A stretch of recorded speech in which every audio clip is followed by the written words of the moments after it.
Hi, this is BJ Fogg. At this point, you understand the basics of tiny habits. You know what an anchor is, you know what a tiny behavior is, you know what a celebration is. You know what a tiny habit recipe is. Now, I'm going to give you level 200, take you a little bit farther than those basics.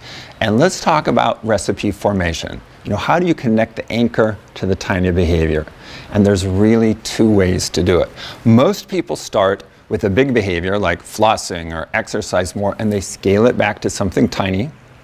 And then they find an anchor that appropriately triggers that behavior. So they start with the tiny behavior on the behavior side. Yeah, that's one way, and that's great. You know, you may want to read more. So scale that back to something really, really small, and then figure out what is your anchor or your trigger that will then remind you to read more. But there's another way to do it, and in some ways, this is even more efficient. You can make a list of existing routines in your life. What's something you do once a day, every day, or twice a day, every day? Make a list of those things. And then think, wow, what's a behavior I can put after this routine? In other words, you start with your existing routines, and you make that an anchor to remind you to do a new behavior. And I think of it sort of like real estate. If you have an existing routine, right after that routine, you can often insert a new behavior. You just haven't developed the property yet.